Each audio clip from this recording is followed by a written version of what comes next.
오늘 아침 신발을 신으려 허리를 숙였을 때 낯선 묵직함이 허벅지를 타고 올라왔습니다. 잠깐 멈춰섰죠. 왜 이렇게 다리가 무겁지?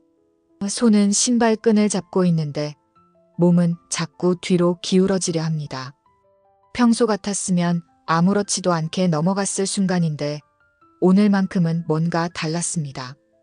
현관문을 열고 나서려는데 눈앞의 두 계단이 갑자기 가파른 언덕처럼 보입니다. 불과 20cm 높이에 불과한 계단인데도 발을 올려놓기가 망설여집니다. 한 발을 내딛고 난 뒤 숨이 평소보다 훨씬 빨리 차오릅니다. 심장이 두근거리고 이마에 땀이 송글송글 맺힙니다. 그냥 어젯밤에 잠을 설쳐서 그런가? 스스로를 다독이며 애써 평정을 되찾으려 하지만 무릎 안쪽에서 느껴지는 묘한 뻣뻣함이 자꾸만 신경을 건드립니다. 손끝에는 미세한 떨림이 느껴지고 평소 아무렇지 않게 들던 가방이 오늘따라 유난히 무겁게 느껴집니다. 설마 나도 이제 시작인 걸까? 그 생각이 머릿속을 스치는 순간 가슴 한편이 서늘해집니다. TV에서 봤던 장면들이 떠오릅니다. 지팡이에 의지해 천천히 걷는 어르신들, 보행기를 밀며 조심스럽게 발을 떼는 모습, 계단 앞에서 한참을 망설이던 할머니의 불안한 눈빛. 아니야, 나는 아직 괜찮아. 그냥 오늘 컨디션이 안 좋은 거겠지. 하지만 마음 한구석에서는 이미 알고 있었습니다. 이건 단순히 하루 이틀의 피로가 아니라는 것을요. 지난주에도 비슷한 일이 있었습니다. 마트에서 장을 보고 집으로 돌아오는 길, 평소 같으면 가볍게 올랐을 오르막길에서 발걸음이 무거워졌습니다. 두 손에 장바구니를 든 채 멈춰서서 한참을 숨을 고르던 기억이 납니다. 그때는 짐이 무거워서 그렇지 하고 넘겼는데 돌이켜보니 그것도 신호였던 겁니다. 한 달 전쯤에는 의자에서 일어설 때 무릎에 힘이 잘 들어가지 않아서 팔걸이를 꽉 붙잡고 일어났던 적도 있습니다. 그때도 오래 앉아 있어서 그래 하고 대수롭지 않게 여겼습니다. 아침에 침대에서 일어날 때도 예전처럼 스르륵 일어나지 못하고 침대 모서리를 짚고 천천히 몸을 일으켰습니다. 이 모든 순간들이 사실은 내 몸이 보내는 신호였던 것입니다. 조용하지만 분명하게 몸은 나에게 말을 걸고 있었습니다. 주인님, 저 지금 변하고 있어요. 예전과 다릅니다. 제발 주목해 주세요. 하지만 우리는 그 목소리를 듣지 못합니다. 아니, 듣지 않으려 합니다. 왜냐하면 인정하는 순간 나도 이제 늙어가고 있다는 현실을 마주해야 하기 때문이죠. 그래서 우리는 변명을 만들어냅니다. 피곤해서, 날씨 때문에, 무리해서, 운동 부족 때문에 수많은 이유를 대며 진짜 원인을 외면합니다. 대부분의 사람들이 이렇게 말합니다. 그냥 나이 들어서 그래. 자연스러운 거지 뭐. 누구나 늙으면 다 그렇잖아. 하지만 정말 그럴까요?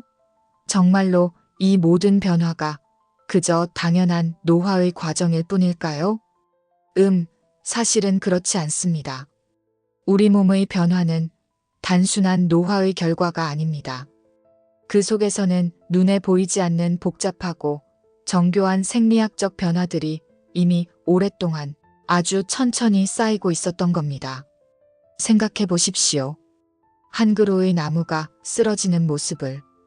어느 날 갑자기 쓰러지는 것처럼 보이지만 사실은 오랜 세월 동안 뿌리가 조금씩 썩고 줄기 안쪽이 서서히 약해지고 가지들이 점차 무거워지면서 한계점에 도달한 것입니다. 그리고 마침내 어느 날 작은 바람 한 번에 와르르 무너지는 거죠. 우리 몸도 마찬가지입니다. 대한노인의학회의 연구 자료에 따르면 36세부터 시작된 근육량의 감소는 매년 0.7%씩 줄어들다가 66세를 넘으면 1.3%, 76세에는 1.9%로 가속화됩니다. 그리고 83세를 넘어서면 그 속도는 무려 3배 이상으로 급증한다고 합니다. 근육은 서서히 줄어들고 혈관은 점점 뻣뻣해지며 균형 감각을 담당하는 신경세포는 조용히 무뎌져 갑니다. 어제까지는 그 모든 변화가 한계선 안쪽에 있었습니다. 몸이 간신히 버티고 있었던 거죠. 하지만 오늘 아침 드디어 그 한계선을 넘어선 겁니다. 그래서 우리는 갑자기 다리에 힘이 빠졌다고 느끼게 되는 것입니다. 갑작스러운 변화가 아니라 오랜 시간 동안 쌓여온 변화가 마침내 표면 위로 드러난 순간인 셈이죠. 제가 알게 된 한 이야기가 있습니다. 김영숙이라는 78세 어르신의 경험담입니다. 그분은 어느 날 아침 갑자기 다리에 힘이 하나도 들어가지 않아 깜짝 놀라셨다고 합니다. 어제까지만 해도 멀쩡했는데 혹시 뭔가 큰 병이라도 생긴 건 아닐까? 걱정이 되어 병원을 찾으셨다고 하죠. 검사 결과 특별한 질병은 없었습니다. 다만 허벅지 근육량이 심각하게 감소되어 있었고 단백질 수치가 정상보다 현저히 낮았다고 합니다. 자세히 살펴보니 몇 년 전부터 조금씩 신호가 있었던 것으로 드러났습니다. 계단 오르기가 점점 버거워지고 의자에서 일어날 때 힘이 필요했으며 걷는 속도도 눈에 띄게 느려졌다고 하더군요. 하지만 그분은 그 모든 신호를 나이 들면 원래 그런 거지라며 대수롭지 않게 여기셨다고 합니다. 그러다가 마침내 몸이 더 이상 버틸 수 없는 지점에 도달한 순간 갑자기 다리에 힘이 빠진 것처럼 느껴진 거였습니다. 서울대학교 노화연구소의 조사에 따르면 68세 이상 노인의 약 38%가 보행의 어려움을 경험하고 83세 이상이 되면 무려 75% 가까이가 걷기 힘들다고 응답했다고 합니다. 이 수치는 우리에게 중요한 사실을 말해줍니다. 다리 힘의 약화는 특정 몇몇 사람에게만 일어나는 특별한 일이 아니라 나이가 들면서 대부분의 사람들이 겪게 되는 보편적인 현상이라는 것이죠. 문제는 많은 분들이 이 변화를 어쩔 수 없는 운명처럼 받아들인다는 점입니다. 늙으면 다 그렇지 뭐. 어쩔 수 없잖아. 이렇게 체념해버리는 겁니다. 하지만 여기에 중요한 진실이 숨어 있습니다. 걷지 못한다는 건 단순히 움직이지 못한다는 뜻이 아닙니다. 그것은 훨씬 더 깊은 의미를 가지고 있습니다. 생각해 보십시오. 아침에 일어나 창밖을 내다보다가 오늘 날씨 좋네. 공원에 산책할까? 하고 마음먹는 순간. 친구에게서 전화가 와서 우리 동네 새로 생긴 카페에서 차 한잔 할까? 하고 약속을 잡는 순간. 손주가 할머니 같이 놀이터 가요. 하고 손을 잡아 끄는 순간. 이 모든 순간에 우리는 자연스럽게 그래, 가자라고 대답합니다. 왜냐하면 내 두 다리로 그곳에 갈 수 있다는 확신이 있기 때문이죠. 가고 싶은 곳에 갈 수 있다는 자유, 원하는 사람을 만날 수 있다는 자율성, 스스로의 힘으로 일상을 영위할 수 있다는 자립성. 이 모든 것이 바로 걸을 수 있다는 능력에서 나옵니다. 영국 런던 대학교의 한 연구팀이 75세 이상 노인 1200명을 5년간 추적 조사한 결과가 있습니다. 보행 능력을 상실한 노인들은 우울증 발병률이 3배 높았고 사회적 고립감은 4배 이상 높게 나타났다고 합니다. 더 놀라운 것은 삶의 만족도가 급격히 떨어지면서 생존 의지마저 약해진다는 점이었습니다. 왜일까요? 걷지 못하게 되면서 점차 외출이 줄어들고 사람들과의 만남이 끊기고 스스로를 돌볼 수 없게 되면서 가족에게 짐이 된다는 죄책감이 생기기 때문입니다. 아이고, 화장실 가는 것도 누군가 도와줘야 하니 미안해서 어떡하나. 장 보러 가는 것도 혼자 못 가니 맨날 애들 귀찮게 하네. 이런 생각들이 쌓이면서 자존감이 무너지고 삶의 의미를 잃어가는 겁니다. 걷지 못한다는 것은 단순히 다리 근육의 문제가 아닙니다. 그것은 곧 내가 원하는 곳으로 갈 자유를 잃는 일이며 스스로를 돌볼 수 있는 능력을 잃는 일이고 궁극적으로는 인간으로서의 존엄을 잃는 일입니다. 하지만 여기서 멈춰서는 안 됩니다. 왜냐하면 이 이야기에는 반전이 있기 때문입니다. 일본 도쿄의 한 요양시설에서 흥미로운 실험이 있었습니다. 평균 연령 87세의 노인들을 대상으로 9개월간 아주 기초적인 근력 운동 프로그램을 진행했습니다. 복잡한 장비도 어려운 동작도 아니었습니다. 그저 의자에 앉았다 일어서기, 가벼운 덤벨 들기 같은 간단한 동작들이었죠. 결과는 놀라웠습니다. 참가자의 71%에서 보행 속도가 평균 23% 향상되었고 균형 능력은 38% 개선되었습니다. 더 놀라운 것은 혼자서는 걸을 수 없다고 생각했던 참가자 중 절반 이상이 다시 독립적으로 걸을 수 있게 되었다는 점입니다. 이 연구가 우리에게 말해주는 것은 명확합니다. 다리 힘의 약화는 돌이킬 수 없는 운명이 아니라는 것, 적절한 관리와 훈련을 통해 충분히 회복할 수 있다는 것입니다. 캐나다 맥마스터 대학교의 근육생리학 연구팀은 더 나아가 이렇게 밝혔습니다. 근육은 나이와 상관없이 자극에 반응한다. 90세의 근육도 적절한 운동 자극을 주면 새로운 근섬유를 만들어낸다. 실제로 그들의 실험에서 평균 92세 노인들이 12주간의 저항 운동 후 근력이 평균 174% 증가했다는 놀라운 결과가 나왔습니다. 174%라는 숫자가 믿기지 않으신가요? 하지만 이것이 과학이 우리에게 알려주는 희망입니다. 우리 몸은 포기하지 않습니다. 우리가 포기하지 않는 한 몸도 우리를 포기하지 않습니다. 오늘 아침 당신이 느꼈던 그 무거운 다리, 숨이 가쁜 계단, 뻣뻣한 무릎. 이 모든 것들은 몸이 보내는 신호입니다. 나 지금 도움이 필요해요. 관심을 가져주세요. 하고 외치는 목소리인 겁니다. 이제 우리는 선택의 기로에 서 있습니다. 이 신호를 무시하고 나이 들면 다 그런 거지라며 체념할 것인가, 아니면 이 신호에 귀 기울이고 적극적으로 대응할 것인가.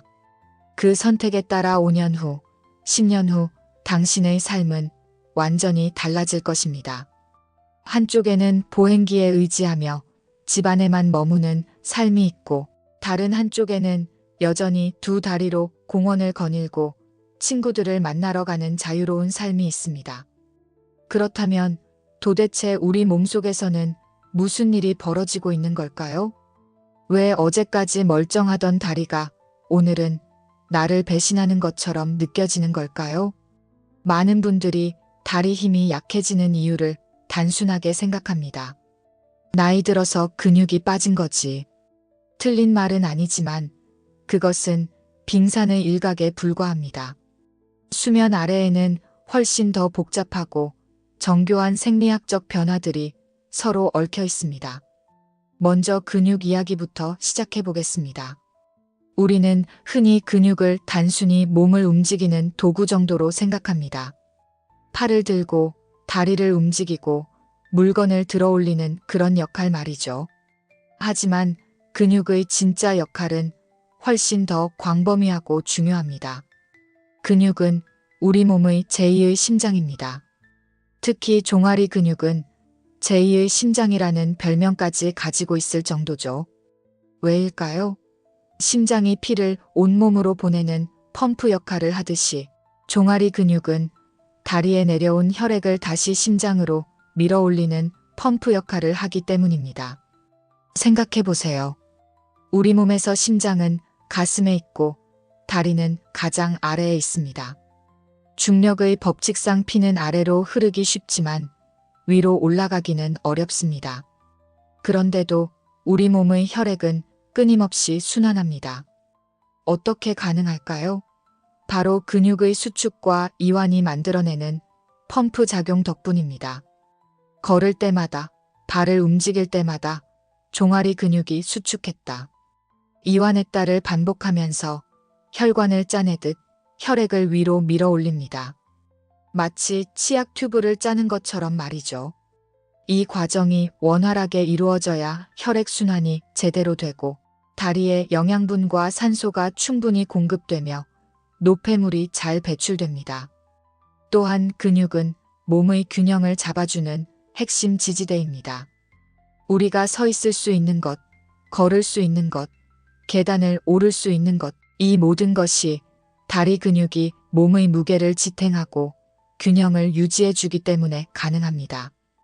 특히 허벅지와 엉덩이 근육은 우리 몸의 중심을 잡아주는 기둥과 같은 역할을 합니다. 그뿐만 아닙니다. 근육은 넘어짐을 막는 마지막 방어선입니다. 균형이 흔들릴 때 순간적으로 근육이 반응해서 자세를 바로잡아줍니다. 발을 잘못 디뎠을 때, 미끄러질 뻔했을 때 우리가 넘어지지 않고 중심을 되찾을 수 있는 것도 모두 근육의 빠른 반응 덕분입니다. 이처럼 다양하고 중요한 역할을 하는 근육, 그런데 나이가 들면서 이 소중한 근육이 점점 사라지기 시작합니다. 서울대학교 의과대학 연구팀의 발표에 따르면 우리 몸의 근육량은 36세를 정점으로 서서히 감소하기 시작한다고 합니다. 처음에는 매년 0.50, 7% 정도로 천천히 줄어듭니다. 이 정도는 사실 일상생활에서 거의 느끼지 못할 정도죠. 하지만 문제는 이 감소 속도가 점점 빨라진다는 것입니다. 66세를 넘어서면 연간 1.3%, 76세에는 1.9%로 급증합니다. 그리고 83세를 넘어가는 순간 근육 감소 속도는 무려 3배 이상으로 폭증한다고 합니다.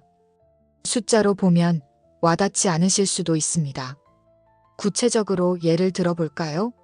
36세에 허벅지 근육량이 100이었다면 66세에는 약 90, 76세에는 80 정도로 줄어듭니다.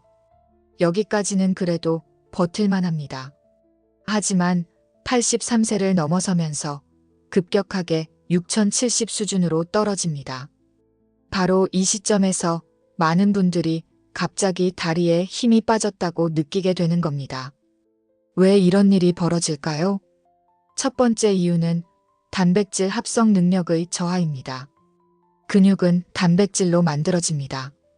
우리가 음식을 통해 단백질을 섭취하면 몸속에서 이것을 분해하고 재조합해서 근육 단백질을 만들어내죠. 젊었을 때는 이 과정이 활발하게 일어납니다. 먹은 만큼, 운동한 만큼 근육이 잘 만들어집니다. 하지만 나이가 들면서 이 능력이 현저히 떨어집니다.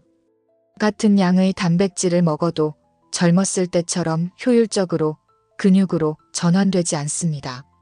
미국 텍사스 대학교 의학센터의 연구에 따르면 75세 이상 노인의 단백질 합성률은 젊은 성인의 약 40% 수준에 불과하다고 합니다. 두 번째 이유는 호르몬의 변화입니다. 근육 생성에 중요한 역할을 하는 성장 호르몬과 남성 호르몬 테스토스테론, 여성 호르몬 에스트로겐의 분비량이 나이가 들면서 급격히 감소합니다. 하버드 의과대학의 노화연구소 자료에 따르면 70세 남성의 테스토스테론 수치는 30세 때의 절반 이하로 떨어진다고 합니다. 이 호르몬들은 단순히 근육을 만들기만 하는 게 아닙니다. 근육세포의 재생을 촉진하고 근육이 손상되었을 때 회복을 돕고 근육의 질을 유지하는 데 핵심적인 역할을 합니다. 이것들이 줄어들면 근육은 점점 약해지고 쉽게 손상되며 회복도 더뎌집니다. 세 번째 이유는 활동량의 감소입니다. 이것은 악순환을 만들어냅니다. 조금 힘들어지니까 움직임을 줄이게 되고 움직임이 줄어드니까 근육이 더 빠지고 근육이 더 빠지니까 더욱 움직이기 싫어지는 거죠. 일본 도쿄대학교의 한 연구팀이 75세 이상 노인들의 일상 활동량을 측정했습니다. 그 결과 하루 평균 걸음수가 3,000보 미만인 그룹은 6,000보 이상, 걷는 그룹에 비해 3년 후 근육량이 평균 18%더 감소한 것으로 나타났습니다. 특히 문제가 되는 것은 허벅지 근육입니다. 의학 용어로는 대퇴사두근 허벅지 앞쪽과 대퇴이두근 허벅지 뒤쪽이라고 부르는 이 근육들은 우리가 서고 걷고 계단을 오르는데 가장 핵심적인 역할을 합니다. 의자에서 일어설 때를 떠올려 보세요. 허벅지 근육이 쭉 펴지면서 우리 몸을 위로 밀어 올립니다. 계단을 오를 때도 마찬가지입니다. 한 발을 위로 올릴 때마다 허벅지 근육이 몸 전체의 무게를 들어 올리는 거죠. 이 근육이 약해지면 의자에서 일어나는 것도 계단을 오르는 것도 모두 힘들어집니다. 대한정형외과학회의 조사에 따르면 보행장애를 호소하는 70대 이상 노인의 89%에서 대퇴사두근의 근력이 정상 범위 이하로 감소되어 있었다고 합니다. 하지만 근육만 문제가 아닙니다. 여기에 혈액순환 문제가 겹치면 상황은 훨씬 더 악화됩니다. 나이가 들면서 혈관도 함께 늙어갑니다. 젊었을 때는 탄력 있고 유연했던 혈관벽이 점점 두꺼워지고 딱딱해집니다. 혈관 내벽에는 콜레스테롤과 칼슘 침착물이 쌓여 플라크를 형성합니다. 이것이 혈관을 좁게 만들고 혈액이 흐르는 통로를 막습니다. 특히 다리는 심장에서 가장 멀리 떨어진 부위입니다. 혈액이 흐르는 길이 가장 길고 중력의 영향도 가장 많이 받습니다. 건강한 사람이라면 종아리 근육의 펌프 작용으로 이것을 극복할 수 있지만 근육이 약해지고 혈관마저 좁아지면 문제가 심각해집니다. 서울대병원 순환기내과의 연구 자료에 따르면 83세 이상 노인의 약 26%가 하지동맥 협착증을 앓고 있다고 합니다. 이 질환은 다리로 가는 동맥이 좁아지거나 막혀서 충분한 혈액이 공급되지 않는 상태를 말합니다. 초기에는 특별한 증상이 없을 수 있습니다. 하지만 점차 진행되면 특징적인 증상이 나타납니다. 걷다 보면 종아리나 허벅지에 갑작스러운 통증이 생깁니다. 마치 쥐가 나는 것 같기도 하고 근육이 돌처럼 굳는 느낌이 들기도 합니다. 그런데 신기하게도 잠시 멈춰서서 쉬면 통증이 사라집니다. 35분 정도 쉬면 아무렇지도 않아집니다. 그래서 다시 걷기 시작하는데 얼마 가지 않아 또다시 통증이 찾아옵니다. 걷기 통증 멈춤 회복 다시 걷기 다시 통증. 이런 패턴이 반복됩니다. 의학에서는 이것을 간헐적 파행증이라고 부릅니다. 제가 알게 된 한 어르신의 경험담이 있습니다. 80세 박철수님은 집에서 동네 마트까지 약 500m 거리를 가는데 평소 10분이면 충분했다고 합니다. 그런데 어느 날부터 중간에 3번이나 멈춰 서야 했답니다. 처음에는 나이 들어서 체력이 떨어진 거겠지 하고 대수롭지 않게 여겼습니다. 하지만 점점 심해져서 나중에는 100m도 채 걷지 못하고 멈춰야 했습니다. 종아리가 불타는 것처럼 아팠어요. 돌덩이를 끌고 가는 것 같았죠. 그분의 표현입니다. 결국 병원을 찾았고 하지동맥 협착증 진단을 받았습니다. 다행히 조기에 발견해서 약물 치료와 생활 습관 개선으로 많이 좋아지셨다고 합니다. 이 질환의 위험한 점은 단순히 걷기 불편한 것에 그치지 않는다는 것입니다. 혈액 공급이 부족하면 근육이 제대로 일할 수 없고 근육이 일하지 못하면 더욱 약해지고 약해진 근육은 펌프 역할을 못해서 혈액순환이 더 나빠지는 악순환에 빠집니다. 게다가 다리로 가는 혈관이 막혀 있다는 것은 다른 곳의 혈관들도 비슷한 상태일 가능성이 높다는 의미입니다. 심장으로 가는 관상동맥, 뇌로 가는 경동맥도 좁아져 있을 수 있습니다. 실제로 미국 심장협회의 보고서에 따르면 하지동맥 협착증 환자의 40%가 관상동맥 질환도 함께 가지고 있다고 합니다. 근육 감소, 혈액순환 문제, 여기에 더해 세 번째 요인이 있습니다. 바로 관절과 신경의 노화입니다. 아무리 근육이 튼튼하고 혈액순환이 좋아도 관절이 망가지면 걸을 수 없습니다.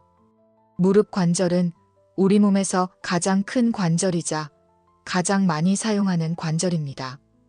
평생 동안 수백만 번 구부렸다 폈다를 반복합니다. 걸을 때마다, 계단을 오를 때마다, 의자에 앉았다. 일어날 때마다 무릎은 우리 몸무게의 23배에 달하는 압력을 견뎌냅니다. 젊었을 때는 관절 사이에 있는 연골이 이 압력을 흡수하고 완충해 줍니다. 마치 자동차의 쇼크 업소버처럼 말이죠. 하지만 나이가 들면서 이 연골이 점점 닳아 없어집니다. 국민건강보험공단의 통계에 따르면 68세 이상 노인 중 약 46%가 무릎 관절염을 경험하고 있으며 특히 여성에게서 더 높은 비율로 나타난다고 합니다. 연골이 닳아 없어지면 뼈와 뼈가 직접 부딪히게 됩니다. 걸을 때마다 통증이 생기고 관절이 붓고 움직임이 제한됩니다. 무릎이 시리다, 삐걱거린다, 뻣뻣하다 같은 표현들을 자주 들으시죠? 이것이 바로 관절염의 신호입니다. 특히 아침에 일어났을 때나 오래 앉아 있다가 일어날 때 뻣뻣함이 심합니다.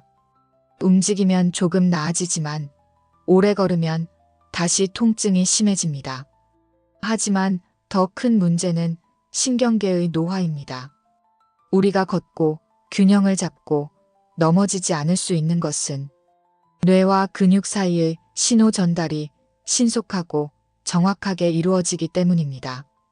발을 들어 올려, 무릎을 구부려, 중심을 잡아 같은 명령이 뇌에서 출발해 신경을 타고 근육에 도달하기까지 걸리는 시간은 불과 0.1초도 안 됩니다. 이 빠른 반응 덕분에 우리는 걸려 넘어질 뻔할 때도 순간적으로 균형을 되찾을 수 있습니다. 그런데 나이가 들면서 이 신호 전달 속도가 느려집니다. 신경세포가 줄어들고 신경섬유의 피복이 손상되면서 신호가 제대로 전달되지 않거나 늦게 도착합니다. 마치 인터넷 속도가 느려진 것처럼 말이죠. 영국 맨체스터 대학교 신경과학과의 연구에 따르면 75세 이상 노인의 경우 신경 전달 속도가 젊었을 때보다 평균 3040% 느려진다고 합니다. 숫자로는 얼마 안 되어 보이지만 이것이 실제 생활에 미치는 영향은 엄청납니다. 예전 같으면 문턱을 보고 자동으로 발을 충분히 들어 올렸을 텐데 이제는 뇌가 발을 들어 라고 명령을 내려도 발이 그만큼 올라가지 않습니다. 그 결과 문턱에 발이 걸려 넘어지게 됩니다. 계단을 내려갈 때도 마찬가지입니다. 눈으로는 계단을 보고 있고 뇌는 균형을 잡으라고 명령을 내리는데 다리 근육이 제때 반응하지 못해 휘청거립니다. 더구나 나이가 들면 균형 감각을 담당하는 전정기관 귀 속 깊은 곳에 있는 기관의 기능도 떨어집니다. 이것이 시각정보, 근육 감각과 함께 우리의 균형을 유지하는데 이 세 가지가 모두 약해지면 균형을 잡기가 매우 어려워집니다. 제가 들은 한 이야기가 있습니다. 82세 이순자 할머니는 집안 화장실에 가다가 처음으로 넘어지셨다고 합니다. 그저 몇 걸음만 가면 되는 익숙한 길이었는데 카펫 끝자락이 살짝 접혀 있는 것을 보지 못하고 발이 걸렸답니다.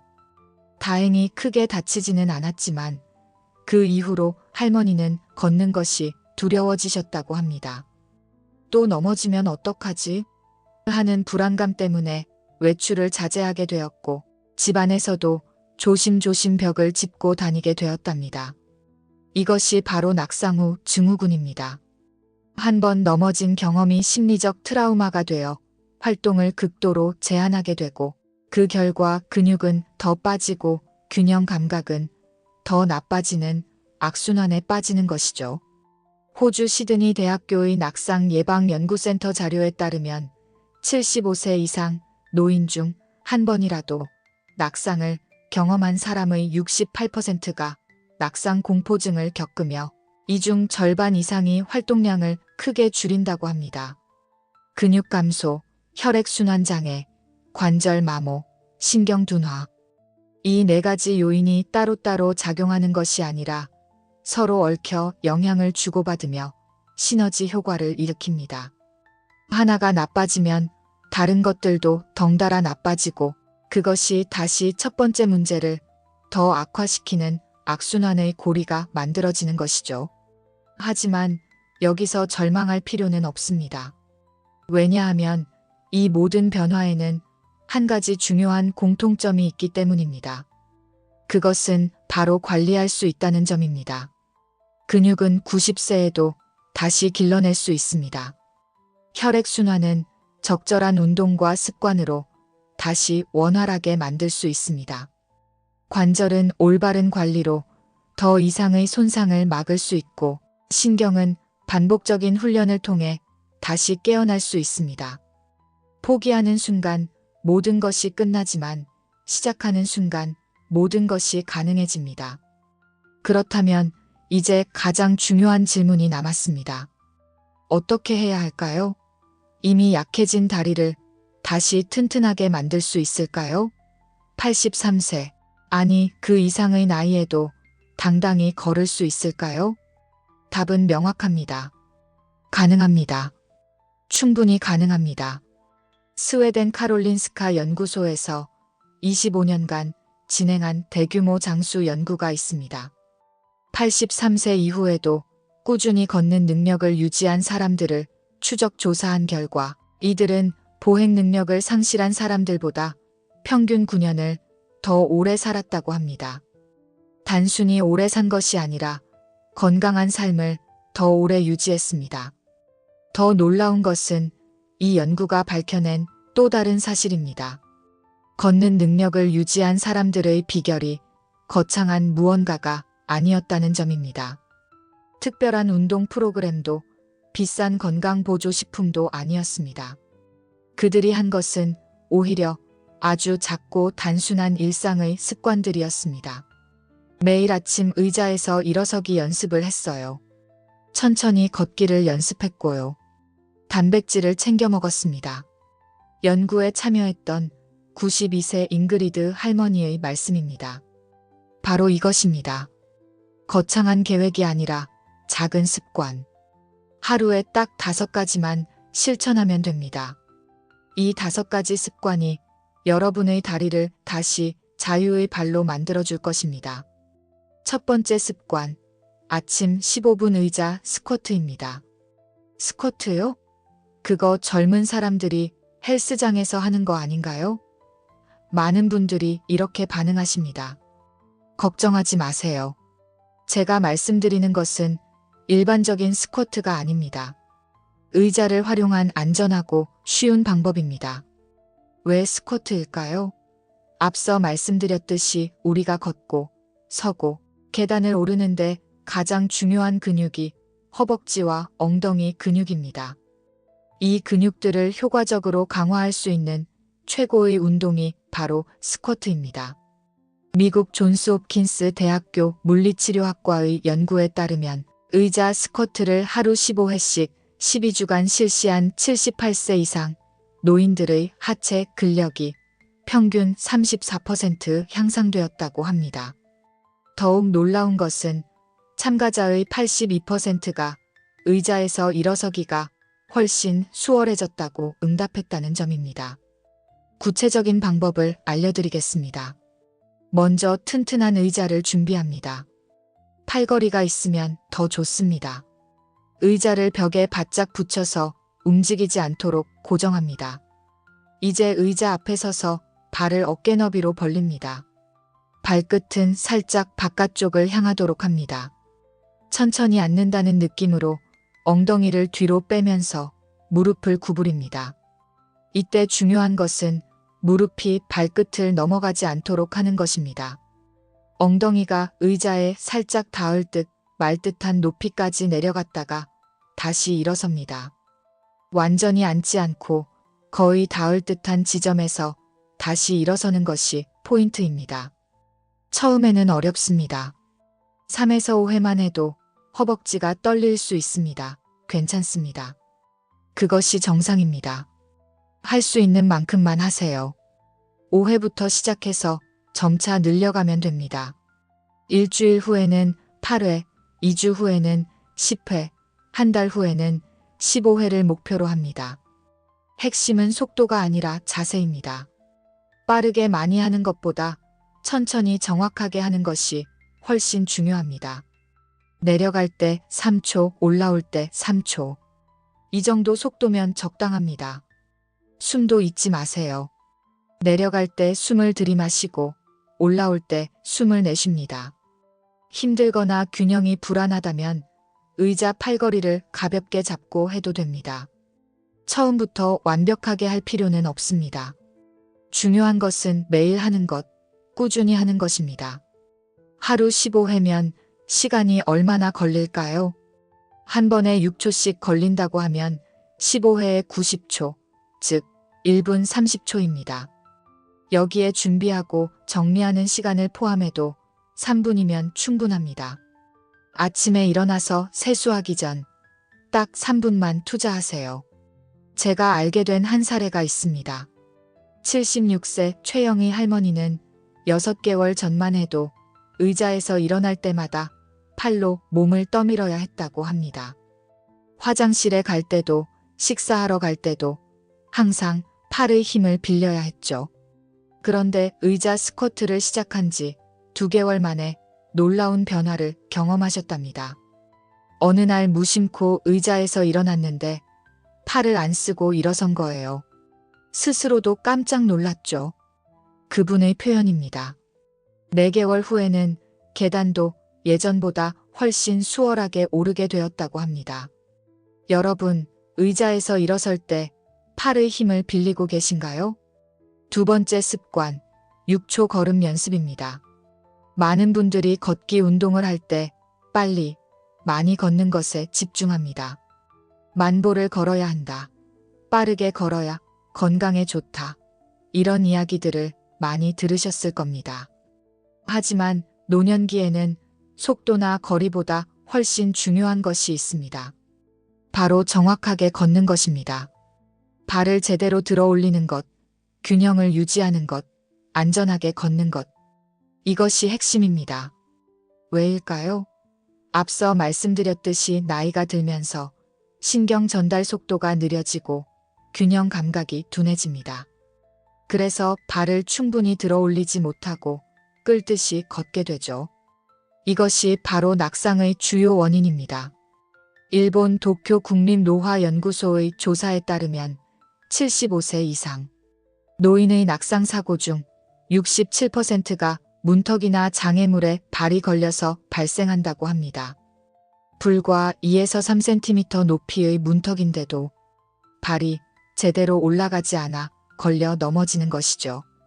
6초 걸음 연습은 이 문제를 해결하는 가장 효과적인 방법입니다. 방법은 놀라울 정도로 간단합니다. 집안의 복도나 거실에서 시작하세요. 처음에는 벽이나 가구를 가볍게 짚을 수 있는 곳에서 하는 것이 안전합니다. 자, 이제 한 발을 앞으로 내디디며 속으로 천천히 센다. 하나, 둘, 셋. 그리고 다음 발을 내디디며 넷, 다섯, 여섯. 한 걸음에 3초씩, 두 걸음에 6초입니다. 엄청나게 느린 속도죠? 맞습니다. 그게 바로 포인트입니다.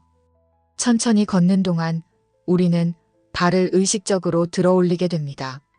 무릎을 구부려 발을 충분히 올리고 발 뒤꿈치부터 바닥에 닿게 하고 발바닥 전체로 체중을 옮기고 발끝으로 밀어내며 다음 걸음을 준비합니다. 이 모든 과정을 천천히 의식하며 하는 것입니다. 마치 로봇이 걷는 것처럼 느껴질 수도 있습니다. 하지만 이것이 우리 뇌와 근육의 정확한 걷기 패턴을 다시 학습시키는 과정입니다. 호주 시드니 대학교 물리치료학과의 연구가 이를 뒷받침합니다. 86세 이상 노인들이 11주간 이 훈련을 했을 때 보행 안정성이 35% 향상되고 넘어짐 사고가 49% 감소했다고 합니다. 하루에 얼마나 해야 할까요? 아침에 10걸음, 저녁에 10걸음이면 충분합니다. 한 번에 6초씩이니까 10걸음이면 1분입니다. 아침 저녁으로 해도 2분밖에 안 걸립니다. 익숙해지면 조금씩 속도를 높여도 됩니다. 한 걸음에 2초씩, 나중에는 1초씩으로 늘려가세요.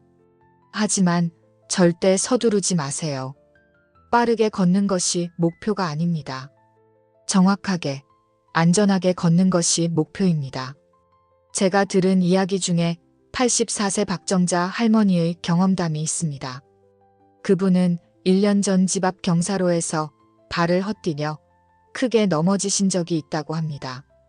다행히 골절은 없었지만 그 후로 외출이 두려워지셨답니다. 그런데 6초 걸음 연습을 시작하고 3개월쯤 지났을 때 무의식적으로 발을 들어 올리는 습관이 생겼다고 합니다. 계단을 오를 때도 문턱을 넘을 때도 자동으로 발이 올라가더라고요. 예전에는 의식하지 않으면 발이 끌렸는데 이제는 자연스럽게 들어 올려지니 얼마나 신기한지 몰라요. 여러분은 걸을 때 발을 충분히 들어 올리고 계신가요? 세 번째 습관, 아침 단백질 풍부한 식사입니다. 운동만큼 중요한 것이 바로 영양입니다. 특히 단백질은 근육을 만드는 가장 기본적인 재료입니다. 아무리 열심히 운동을 해도 단백질이 부족하면 근육은 만들어지지 않습니다. 문제는 나이가 들면서 식사량이 자연스럽게 줄어든다는 것입니다. 입맛도 떨어지고 소화도 잘 안 되고 씹기도 힘들어지면서 점점 적게 먹게 됩니다. 특히 고기나 생선 같은 단백질 식품은 씹기가 힘들어서 더욱 기피하게 되죠. 대한영양학회의 조사에 따르면 70세 이상 노인의 약 42%가 하루 권장 단백질 섭취량에 못 미치는 양을 섭취하고 있다고 합니다. 더 심각한 것은 이들 중 상당수가 자신이 단백질이 부족하다는 사실조차 모른다는 점입니다. 그렇다면 얼마나 먹어야 할까요? 전문가들은 노인의 경우 체중 1kg당 1.21g의 단백질 섭취를 권장합니다. 체중이 60kg이라면 하루 72g 정도입니다. 이 중 최소 30%는 아침에 섭취하는 것이 좋습니다. 즉, 아침에 25에서 30g 정도의 단백질을 먹어야 합니다. 왜 하필 아침일까요? 밤새 우리 몸은 단백질을 소모합니다. 근육을 유지하고 회복하는데 단백질이 사용되는데 잠자는 동안에는 새로운 단백질이 공급되지 않으니까 몸에 저장된 것을 사용하죠. 그래서 아침에 일어나면 우리 몸은 단백질이 고갈된 상태입니다. 이때 단백질을 충분히 보충해주지 않으면 근육이 분해되기 시작합니다. 반대로 아침에 단백질을 충분히 섭취하면 하루 종일 근육 합성이 활발하게 일어납니다. 캐나다 토론토 대학교 영양학과의 5년 추적 연구가 이를 증명합니다. 아침에 단백질을 충분히 섭취한 노인 그룹은 그렇지 않은 그룹에 비해 하지 근력이 21% 더 잘 유지되었다고 합니다. 그렇다면 25에서 30g의 단백질은 어떻게 채울 수 있을까요? 생각보다 어렵지 않습니다. 계란 큰 것 3개면 약 18g입니다. 여기에 우유 한 잔 200ml를 더하면 약 6g 합쳐서 24g입니다. 또는 두부 반모 150g 정도면 약 15g, 여기에 계란 2개를 더하면 27g입니다.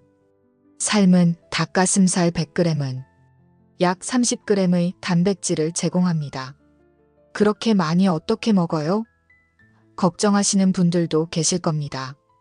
한꺼번에 다 먹을 필요는 없습니다.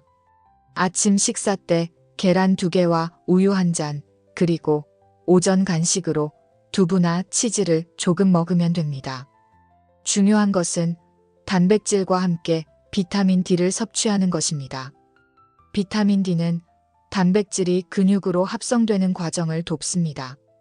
아침 햇볕을 15에서 20분 정도 쬐거나 우유나 연어 같은 비타민 D가 풍부한 식품을 함께 먹으면 효과가 배가 됩니다. 서울대학교 식품영양학과의 연구에 따르면 단백질과 비타민 D를 함께 섭취한 그룹은 단백질만 섭취한 그룹보다 근육 합성률이 38% 더 높았다고 합니다. 한 가지 주의할 점이 있습니다. 신장 기능이 약한 분들은 과도한 단백질 섭취가 부담이 될 수 있습니다. 만성 신장 질환이 있거나 신장 수치가 좋지 않다는 말을 들으신 분들은 먼저 의사와 상담하신 후 단백질 섭취량을 조절하셔야 합니다. 제가 알게 된 81세 김순덕 할머니의 이야기입니다. 그분은 평소 아침을 거의 안 드셨다고 합니다. 나이 들면 입맛도 없고 아침에 먹으면 속이 더부룩해서요. 그래서 주로 죽이나 과일로 가볍게 때우셨답니다. 그런데 아침 단백질 식사를 시작하고 3개월 후 놀라운 변화를 경험하셨습니다. 힘이 나는 게 느껴지더라고요. 예전에는 오전만 돼도 기운이 쭉 빠졌는데 이제는 오후까지 활기차게 지낼 수 있어요. 계단 오를 때도 다리에 힘이 생긴 게 확실히 느껴집니다. 여러분은 아침 식사에 단백질을 충분히 드시고 계신가요? 4번째 습관, 저녁 조격입니다. 하루 종일 서 있고 걷고 움직이다 보면 다리는 지칩니다. 중력의 영향을 가장 많이 받는 부위이기 때문에 저녁이 되면 혈액과 림프액이 다리에 고이면서 붓고 무거워집니다. 이것을 그대로 두면 혈액순환이 점점 나빠지고 다음 날 아침에도 다리가 무겁게 느껴집니다. 이때 필요한 것이 바로 조격입니다. 조격은 단순히 피로를 푸는 것 이상의 효과가 있습니다. 40도 정도의 따뜻한 물에 발을 담그면 혈관이 확장됩니다. 좁아졌던 혈관이 넓어지면서 혈액이 더 원활하게 흐르게 되죠. 정체되어 있던 혈액이 다시 순환하기 시작하고 부종이 빠지고 근육이 이완됩니다. 영국 의학저널에 실린 한 연구에 따르면 75세 이상 노인들이 매일 저녁 25분간 조격을 했을 때 하지 부종이 평균 42% 감소했고 다리 통증 지수가 38% 개선되었다고 합니다. 구체적인 방법을 알려드리겠습니다. 저녁 식사 후 1시간쯤 지나서 잠자기 1시간에서 2시간 전에 하는 것이 가장 좋습니다. 발이 충분히 잠길 정도로 깊은 대야나 조격기를 준비합니다. 물 온도는 40도가 적당합니다. 손을 담갔을 때 따뜻하지만 뜨겁지 않은 정도입니다. 여기에 굵은 소금을 한 숟가락 넣으면 더욱 좋습니다. 소금의 삼투압 작용이 부종 완화에 도움을 줍니다. 또는 라벤더나 로즈마리 같은 아로마 오일 몇 방울을 떨어뜨리면 릴렉스 효과도 얻을 수 있습니다. 발을 물에 담그고 25분간 편안히 앉아 있습니다. 이때 그냥 가만히 있지 말고 발가락을 움직여 보세요. 발가락을 오므렸다 폈다, 발목을 좌우로 돌리기, 발등을 위아래로 움직이기. 이런 간단한 동작만으로도 혈액순환이 훨씬 활발해집니다. 물이 식으면 중간에 따뜻한 물을 조금씩 더해서 온도를 유지합니다. 25분이 지나면 발을 꺼내 부드러운 수건으로 물기를 완전히 닦아냅니다. 특히 발가락 사이사이도 꼼꼼히 닦아야 무좀 같은 피부 문제를 예방할 수 있습니다. 조격 후에는 보습 크림이나 로션을 발라주면 더욱 좋습니다. 발바닥, 발 뒤꿈치, 발등을 부드럽게 마사지하듯 발라줍니다. 주의할 점이 몇 가지 있습니다. 물이 너무 뜨거우면 화상 위험이 있으니 반드시 온도를 확인하세요. 특히 당뇨병이 있는 분들은 감각이 둔해져 있을 수 있으니 온도계를 사용하는 것이 안전합니다. 또한 식사 직후에 하면 소화를 방해할 수 있으니 최소 1시간은 기다린 후에 하세요. 심장이 약하거나 혈압이 불안정한 분들은 물 온도를 조금 낮추고 시간도 15에서 20분으로 줄이는 것이 좋습니다. 제가 알게 된 79세 이명숙 할머니는 매일 밤 족욕을 하신다고 합니다. 처음에는 귀찮더라고요. 그런데 한번 해보니까 다리가 너무 가벼워지는 거예요. 이제는 족욕을 안 하면 잠이 안 올 정도예요. 다리가 시원해지니까 숙면에도 도움이 되더라고요. 여러분은 저녁에 다리 피로를 어떻게 푸시나요? 5번째 습관, 충분한 수분 섭취입니다. 마지막이지만 결코 가볍지 않은 습관입니다. 많은 어르신들이 물을 잘 안 마십니다. 화장실 가기가 번거로워서, 밤에 소변 때문에 깨기 싫어서, 목이 별로 안 마르는데 굳이 마셔야 하나 하는 이유로 수분 섭취를 소홀히 하십니다. 하지만 이것은 매우 위험한 생각입니다. 수분이 부족하면 혈액이 끈적끈적해지면서 순환이 나빠집니다. 마치 물이 적게 들어간 호스처럼 흐름이 막히는 거죠. 특히 다리는 심장에서 가장 멀리 있어서 그 영향을 제일 먼저, 제일 크게 받습니다. 서울 아산병원 순환기내과의 연구에 따르면 탈수 상태에 있는 노인의 경우 하지 혈류량이 정상인보다 평균 23% 감소했다고 합니다. 이는 근육으로 가는 산소와 영양분이 그만큼 줄어든다는 의미입니다. 얼마나 마셔야 할까요? 일반적으로 하루 1.5에서 2리터를 권장합니다. 체중이 60kg이라면 1.5리터 정도면 적당합니다. 그렇게 많이요? 하실 수 있는데 한 번에 많이 마시는 게 아니라 조금씩 자주 마시면 됩니다. 아침에 일어나자마자 미지근한 물 1컵 200ml 밤새 잃어버린 수분을 보충하고 장 운동을 촉진합니다. 아침 식사 후 1시간 뒤에 1컵, 오전 10시쯤 1컵, 점심 식사 후 1시간 뒤에 1컵, 오후 3시쯤 1컵, 저녁 식사 후 1시간 뒤에 1컵. 이렇게 하면 하루에 1.2리터입니다. 여기에 식사 중에 마시는 물이나 국물을 더하면 1.5리터는 충분히 채울 수 있습니다.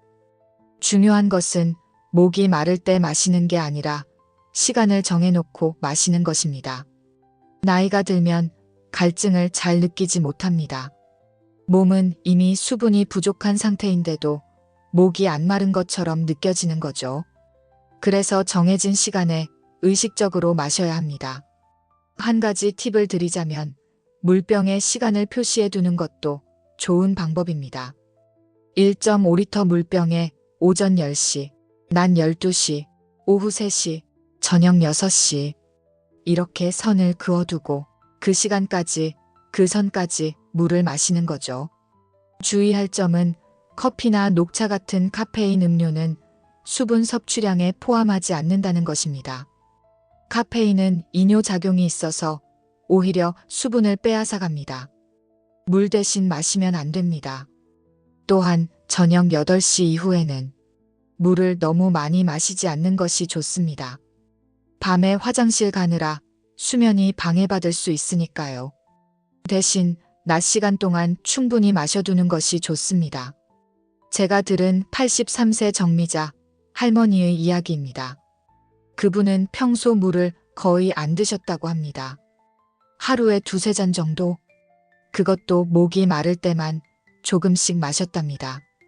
그런데 의식적으로 물을 마시기 시작한 후 변화를 느끼셨다고 합니다.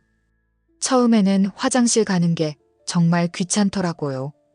그런데 2주쯤 지나니까 몸이 가벼워지는 게 느껴졌어요. 다리도 덜 붓고 피부도 덜 건조하고 무엇보다 변비가 좋아졌어요. 이제는 습관이 돼서 시간마다 자연스럽게 물을 찾게 됩니다. 여러분은 하루에 물을 충분히 마시고 계신가요? 이 5가지 습관 다시 한번 정리해 보겠습니다. 아침 15분 의자, 스쿼트, 허벅지와 엉덩이. 근육 강화 6초 걸음 연습, 정확한 보행 패턴 학습과 낙상 예방. 아침 단백질 식사 근육 생성의 재료 공급. 저녁 족욕 혈액순환 개선과 피로 회복. 충분한 수분 섭취 혈액순환 유지. 이 5가지가 서로 따로 작용하는 게 아닙니다. 하나가 다른 하나를 돕고 그것이 또 다른 하나를 강화합니다. 운동으로 근육을 자극하고 단백질로 근육을 만들고 수분으로 순환을 돕고 족욕으로 회복을 촉진하고 정확한 걸음으로 안전을 지키는 것입니다. 하루에 필요한 시간을 모두 합해도 30분이 채 안 됩니다. 의자 스쿼트 3분, 6초 걸음 2분, 족욕 25분. 이것만 하면 됩니다. 단백질 식사와 수분 섭취는 어차피 해야 하는 일이니 시간이 따로 들지 않습니다. 하루 30분, 이 시간만 투자하면 당신의 다리는 다시 자유의 발이 됩니다. 이제 우리는 모든 조각을 맞췄습니다. 왜 다리가 약해지는지 그 원인을 알았고 어떻게 해야 하는지 구체적인 방법도 배웠습니다. 그런데 여기서 가장 중요한 질문이 남아 있습니다. 정말 이것만으로 될까? 이미 늦은 건 아닐까? 솔직히 말씀드리겠습니다. 많은 분들이 이렇게 생각하십니다. 젊었을 때 했어야 하는데 이제 와서 뭘 해도 소용없지 않을까? 이미 70대, 80대인데 지금 시작해서 무슨 소용이 있겠어? 하지만 과학은 명확하게 답합니다. 절대 늦지 않았다고. 90세에도 95세에도 우리 몸은 변화할 수 있다고.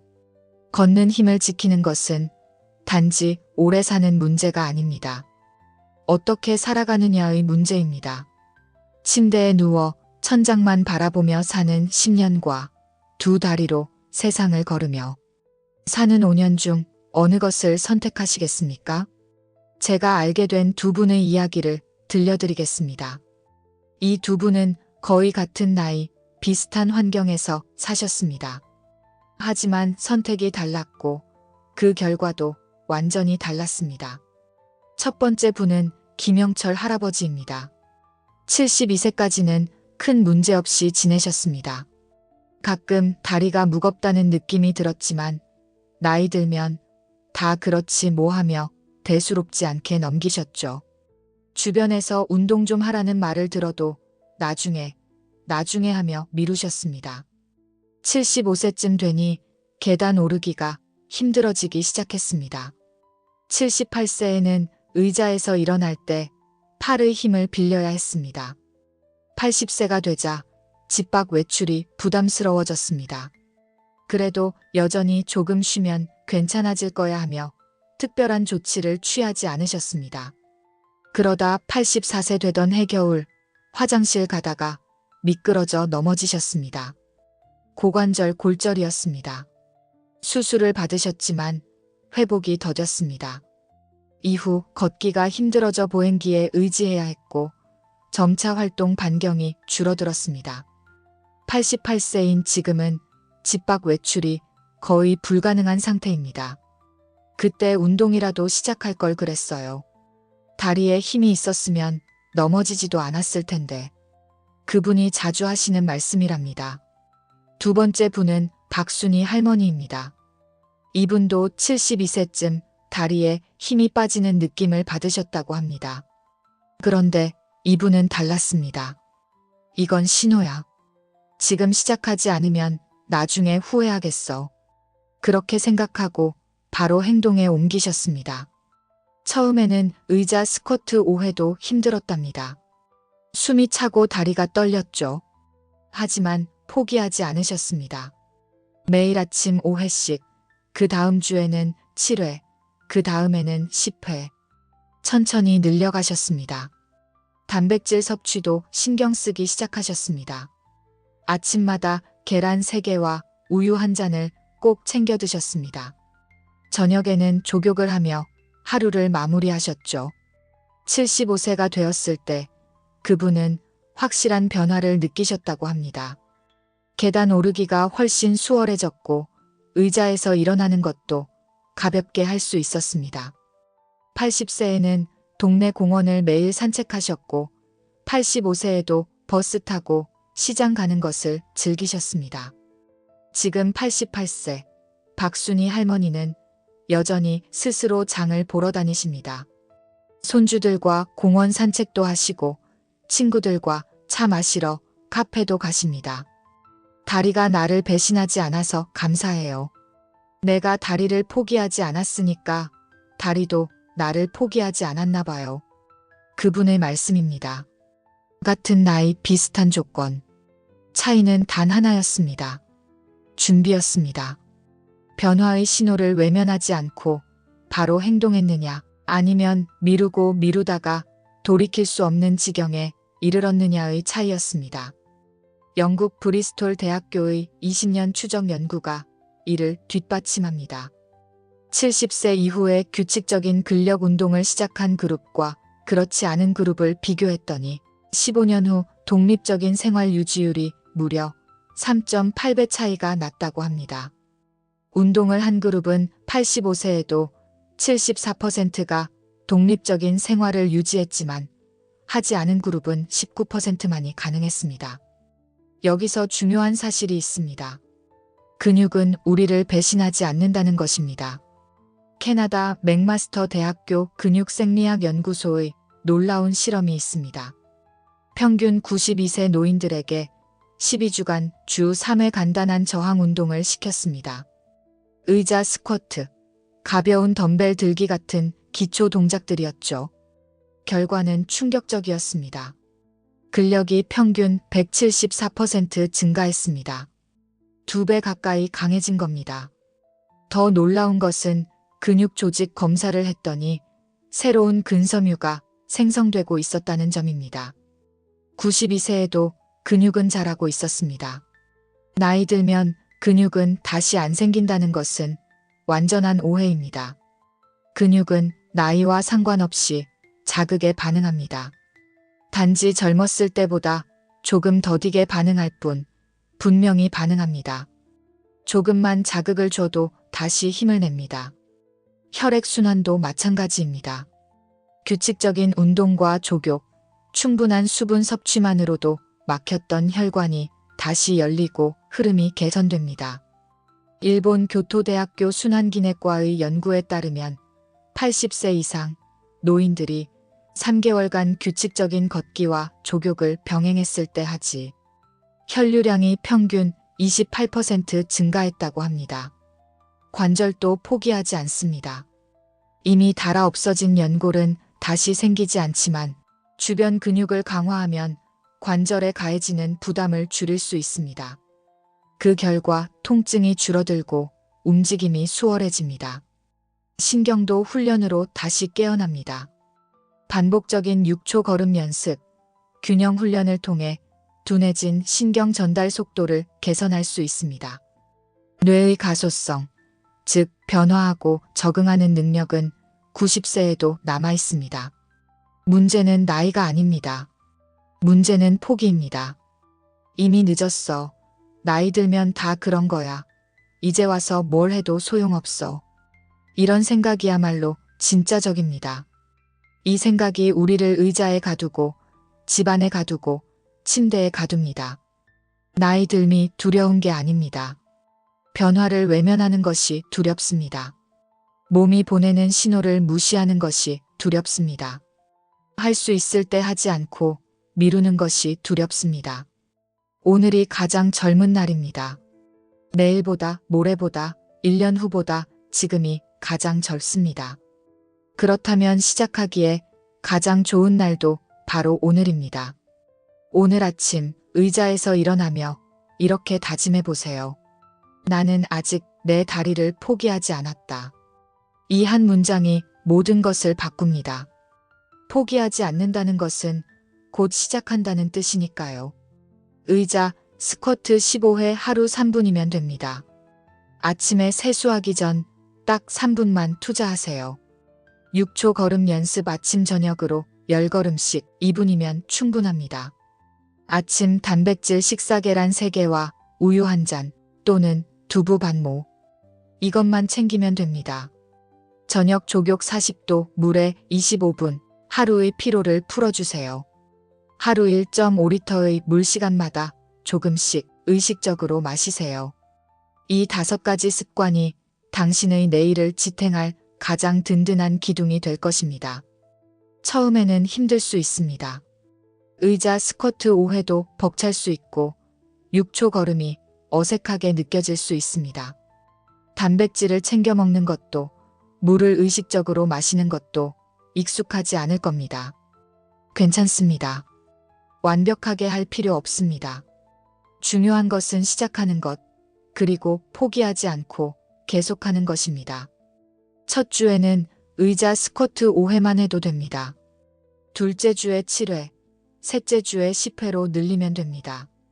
물도 처음에는 하루 1리터부터 시작해서 천천히 1.5리터로 늘려가세요. 한 달이 지나면 몸이 달라지는 것을 느낄 겁니다. 의자에서 일어나는 것이 조금 수월해지고 계단 오를 때 숨이 덜 차오를 겁니다. 뭔가 달라졌네 하는 순간이 옵니다. 3달이 지나면 확실한 변화를 체감합니다. 다리에 힘이 생기고 걷는 것이 가벼워지고 외출하는 것이 두렵지 않게 됩니다. 6개월이 지나면 주변 사람들이 알아챕니다. 요즘 건강해 보이시네요. 걸음걸이가 달라지셨어요. 예전보다 활기차 보여요 하는 말을 듣게 됩니다. 1년이 지나면 이것은 더 이상 노력이 아니라 습관이 됩니다. 의자 스쿼트를 안 하면 뭔가 빠진 것 같고 족욕을 안 하면 잠이 안 오고 단백질을 안 먹으면 힘이 없는 것 같은 느낌이 듭니다. 제가 알게 된 86세 조영숙 할머니의 이야기입니다. 그분은 2년 전만 해도 집 밖 외출이 두려웠다고 합니다. 계단이 무섭고 넘어질까봐 불안하고 다리에 힘이 없어서 금방 지쳤답니다. 그런데 이 5가지 습관을 시작했습니다. 처음 3개월은 정말 힘들었다고 합니다. 도대체 효과가 있긴 한 건가 싶을 정도로 변화가 미미했죠. 하지만 포기하지 않았습니다. 4개월째 되던 어느 날 버스 정류장까지 걸어가는데 예전처럼 중간에 쉬지 않아도 되더랍니다. 내가 여기까지 한 번에 왔네. 그 순간의 놀라움을 아직도 생생히 기억하신답니다. 6개월 후에는 장을 보러 시장에 혼자 갈 수 있게 되었습니다. 1년 후에는 손주들과 놀이터에 가서 함께 시간을 보낼 수 있게 되었습니다. 지금 2년이 지난 86세 조영숙 할머니는 말씀하십니다. 제 인생이 다시 시작된 것 같아요. 2년 전에는 죽기만 기다리는 것 같았는데 이제는 내일이 기대돼요. 오늘도 내 2다리로 어디든 갈 수 있다는 게 얼마나 자유로운지 몰라요. 이것이 바로 우리가 말하는 것입니다. 걷는다는 것은 단순히 한 장소에서 다른 장소로 이동하는 행위가 아닙니다. 그것은 자유입니다. 그것은 자립입니다. 그것은 존엄입니다. 내가 원하는 곳에 내 힘으로 갈 수 있다는 것. 누군가의 도움 없이 스스로 움직일 수 있다는 것. 가족에게 짐이 되지 않고 당당히 내 삶을 살아갈 수 있다는 것. 세계보건기구 WHO의 2023년 보고서는 이렇게 말합니다. 건강한 노화의 핵심은 이동 능력의 유지다. 걸을 수 있는 노인은 독립적이고 사회적이며 행복하다. 스웨덴 장수 연구의 결과를 다시 떠올려 보세요. 83세 이후에도 걷는 능력을 유지한 사람들이 평균 9년을 더 살았다는 것. 그런데 더 중요한 것은 그 9년이 침대에 누워있는 9년이 아니라 걷고 움직이고 살아가는 9년이었다는 점입니다. 나이는 정말로 숫자일 뿐입니다. 몸은 우리가 어떻게 관리하느냐에 따라 언제든 다시 살아납니다. 70세에 시작해도 됩니다. 80세에 시작해도 됩니다. 심지어 90세에 시작해도 늦지 않습니다. 중요한 것은 지금 시작하는 것입니다. 오늘 이 순간 당신은 선택의 기로에 서 있습니다. 한쪽 길은 나중에, 내일부터, 다음 주부터 하며 미루는 길입니다. 이 길의 끝에는 보행기와 휠체어가 기다리고 있습니다. 다른 한쪽 길은 지금, 오늘부터, 이 순간부터 시작하는 길입니다. 이 길의 끝에는 자유와 존엄이 기다리고 있습니다. 어느 길을 선택하시겠습니까? 선택은 여러분의 몫입니다. 하지만 기억하세요. 선택하지 않는 것도 선택입니다. 미루는 것도 선택입니다. 그리고 그 선택의 결과는 5년 후, 10년 후 여러분의 다리가 보여줄 것입니다. 오늘 아침 침대에서 일어나며, 의자에서 일어나며, 현관문을 열며 이렇게 다짐해 보세요. 나는 아직 내 다리를 포기하지 않았다. 오늘부터 나는 내 다리를 다시 살린다. 의자 앞에 서세요. 천천히 앉았다 일어나 보세요. 한 번, 두 번, 세 번. 할 수 있는 만큼만 하세요. 이것이 시작입니다. 냉장고를 열어 계란을 꺼내세요. 삶거나 부쳐서 드세요. 우유 한 잔을 따르세요. 이것이 시작입니다. 물컵을 손에 들고 한 모금 마시세요. 오늘 나는 1.5리터를 마실 거야 다짐하세요. 이것이 시작입니다. 저녁에 대야에 따뜻한 물을 받으세요. 발을 담그고 25분간 앉아 계세요. 이것이 시작입니다. 작은 시작이 모여 큰 변화를 만듭니다. 오늘의 의자 스쿼트 5회가 한 달 후에는 15회가 되고 6개월 후에는 20회가 됩니다. 오늘 마신 물 한 컵이 습관이 되어 매일 1.5리터를 마시게 됩니다. 그리고 1년 후 당신은 거울을 보며 놀랄 것입니다. 내가 이렇게 달라질 수 있었구나. 내 다리가 이렇게 다시 살아날 수 있었구나. 여러분, 걷기의 어려움은 노화가 아니라 관리의 문제입니다. 근육은 다시 길러낼 수 있습니다. 혈액은 다시 흐르게 할 수 있습니다. 관절은 보호할 수 있습니다. 신경은 다시 깨울 수 있습니다. 오늘부터 작은 습관을 시작해 보세요. 당신의 다리는 다시 희망의 길을 걸을 수 있습니다. 92세가 되어서도 시장을 가고 공원을 걷고 손주와 산책하고 친구를 만나러 가는 그 자유로운 삶. 그것은 꿈이 아니라 여러분이 선택할 수 있는 현실입니다. 지금 이 순간 결심하세요. 나는 내 다리를 포기하지 않는다. 오늘부터 시작한다. 이 다짐이 여러분의 내일을 바꿀 것입니다. 여러분은 오늘부터 어떤 습관을 시작하실 건가요? 이 영상이 도움이 되셨다면 좋아요와 구독으로 응원해 주세요. 함께 건강한 노년을 만들어가요. 지금까지 지혜로운 100세 인생이었습니다. 건강한 하루 되십시오. 감사합니다.